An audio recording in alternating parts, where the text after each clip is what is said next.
for the fans. The glory for the pinstripes. What if I told you the piece we traded away to get a superstar might be coming back home?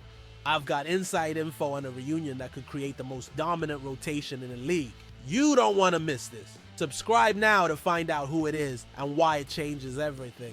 What's up, Yanks Nation? Your direct source from inside the Bronx, bringing you the news that really matters to us, the true bleacher creatures. Today I've got a piece of news that's going to shake the foundations of Yankee Stadium, and honestly, it's something I've been tracking closely for the past few weeks. Pay close attention, because this could define our future next season. We're talking about a potential reunion, a homecoming that could solidify our rotation in a way we haven't seen in a long time. The name Michael King, yeah, you heard me right. The same Michael King we watched grow up, who wore the pinstripes with pride, and who was a centerpiece in a trade that brought us Juan Soto. Now, reliable sources within the league, and I'm confirming this with my own contacts, are indicating that the Yankees are at the very least strongly interested in exploring a reunion when he hits free agency. Mark Feinsand from MLB.com, a guy who rarely misses, has already put our name in the hat alongside the Padres and the Blue Jays. But let's be real, the emotional connection and the strategic need make New York the most logical destination. And I'm gonna break down why. First, let's look at the numbers, because we don't operate on guesswork here. Since King went to San Diego and established himself as a starter, he's been nothing short of phenomenal. We're talking about an ERA of 2.92 across his 2 seasons in the Padres rotation. That's not good, that's elite, that's Cy Young level stuff. In the 2024 season, he posted a 2.95 ERA over 173 and 2/3 173.23 innings, finishing 7th in the voting for the award. Those are the numbers of a true ace. Now, I know what you're thinking. What about the injuries? Yes, it's a valid point. He was limited to just 11 starts in this 2025 season due to a nerve issue near his shoulder. And of course, he's had other stints on the IL. But what my sources are telling me is that the recovery prognosis is excellent. The expectation is a full return to health, and the Yankees front office, led by Brian Cashman, is monitoring this situation like a hawk. They won't make a reckless move, but if the medical reports come back clean, they will pounce. The opportunity to add an arm of this caliber, a guy who already knows the pressure of playing in the Bronx, is too rare to ignore. And there's another crucial financial detail. King is expected to decline his $15 million, $15,000 mutual option to test the market. That means he's betting on himself, looking for a bigger long-term deal, and which team has the financial muscle and the will to win to offer exactly that? Our New York Yankees. The chatter behind the scenes is that a contract in the neighborhood of 5 years and $120 million, $120,000 could be the starting point. It's a steep investment, but for a 30-year-old pitcher in his prime, it's a calculated risk a franchise like ours needs to take to stay on top. Think about it. A rotation with a healthy Garrett Cole, Max Fried, and the addition of Michael King, we'd be unstoppable. The evil empire would be back in full force. Let's dive a little deeper into the strategy behind this potential move. Bringing Michael King back isn't just about adding talent. It's a master-level chess move by Brian Cashman. Think about it. We developed him, turned a 12th round prospect into a valuable asset, used him to acquire a generational talent like Juan Soto, and now we can get him back as an established elite starting pitcher. It would be the perfect cycle. A showcase of how a smart organization can maximize its assets.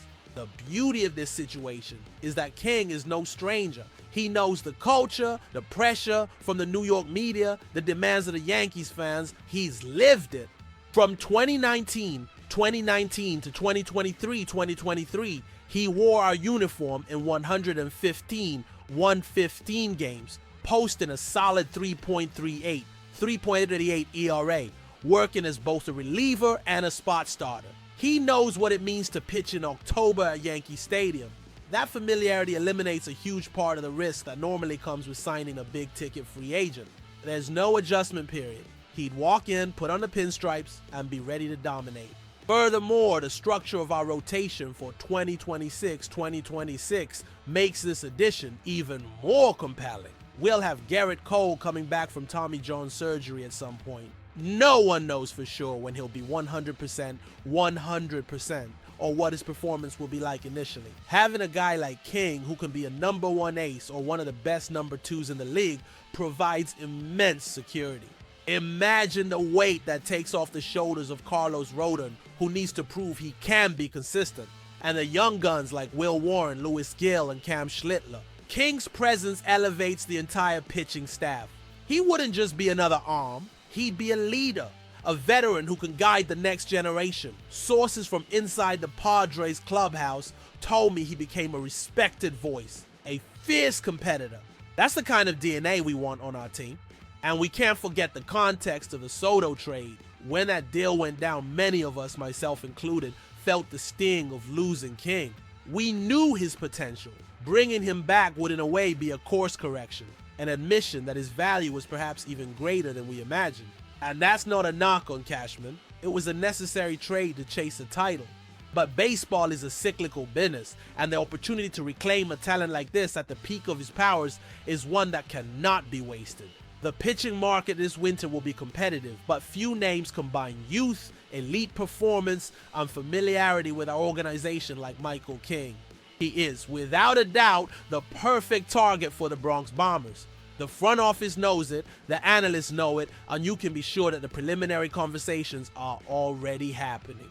Alright, let's talk about the financial impact and what this means for the rest of the roster. Hal Steinbrenner has been clear.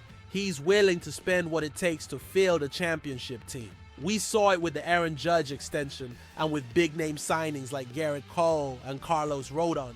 The Yankees' payroll is always one of the highest in the league, and that's not going to change. The question is how that money is allocated.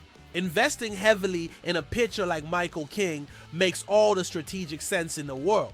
The old saying, pitching wins championships, has never been truer, especially in the modern era of high-powered offenses. Having a deep, dominant rotation is the surest path to October success. A contract for King, as I mentioned, would likely hover around $24 to $25 million, $24,000 to $25,000 per year.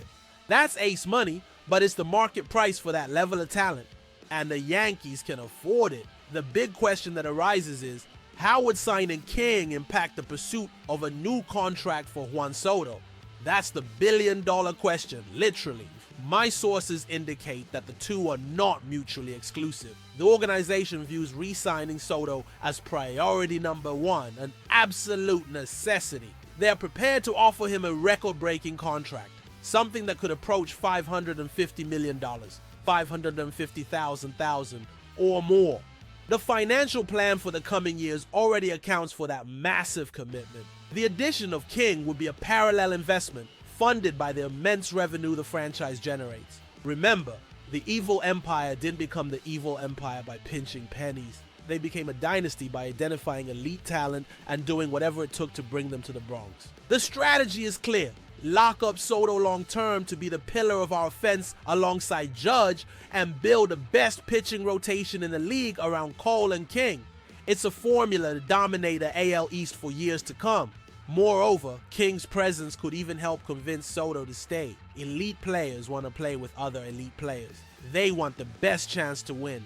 Showing Soto that the organization is committed to surrounding him with as much talent as possible, especially on the mound, is a powerful message. It tells him, stay here, and we're going to give you every tool to win multiple rings. So far from being an obstacle to the Soto extension, signing King could actually be a catalyst. It's a show of force, a declaration to the rest of MLB that the Yankees aren't content with just competing.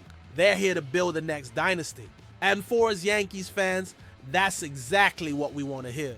We want to see the front office being aggressive, smart, and relentless in the hunt for World Series title number 28, the 28. Bringing Michael King back home would be a gigantic step in that direction. So to wrap up what's happening behind the scenes and what we can expect in the coming months, the Michael King situation is one of the top storylines the Yankees front office is tracking for this upcoming offseason. The interest is real, it's strong, and it's strategic. They see him as the piece that could turn an already good rotation into a historically dominant one. His health will be the deciding factor.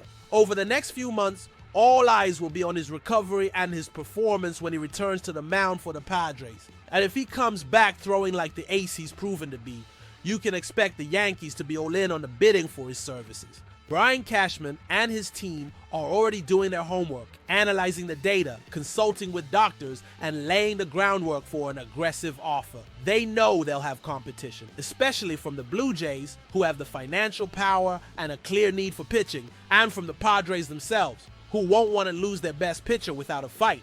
But the Yankees have advantages that no other team has. The history, the allure of playing on baseball's biggest stage, and crucially, King's own familiarity with the organization. He knows what it is to be a Yankee. He has friends in the clubhouse. There's a comfort and a connection there that can't be understated. The narrative of coming home to finish what he started is a powerful one. And from the team's perspective, it's the opportunity to correct a perceived mistake, having to part with an elite developing talent and turn it into one of the biggest strategic plays of the decade. Think of the headline: Yankees trade King to get Soto, then sign King to form a super rotation with Cole to support Soto. It's brilliant. It's the kind of move that defines legacies. For the Yankees, it's the chance to add an elite pitcher who already knows the pressure of the Bronx without having to give up more valuable prospects in a trade. It's the perfect combination of low risk in terms of adaptation and extremely high reward in on-mound performance. That's the mentality that builds champions. And that's exactly what's being discussed behind closed doors at Yankee Stadium right this very moment. The possibility is real, the strategy is sound, and the impact would be immense. Bringing Michael King back home would be the masterstroke that could install us as the undisputed World Series favorites. Now, I want to hear from you, Yanks Nation. What do you think? Is bringing Michael King back the right move to solidify our hunt for title number 28? Or do you think that money should be focused exclusively on other positions? Drop your opinions in the comments below. I read absolutely everything, and I want to see this debate get heated. Don't forget to hit that like button if you appreciated this deep dive analysis. And most importantly, subscribe to the channel and ring that notification bell. I bring you Yankees news the second it breaks, with the insights you won't find anywhere else. Stay tuned because this offseason promises to be one of the most eventful in our history.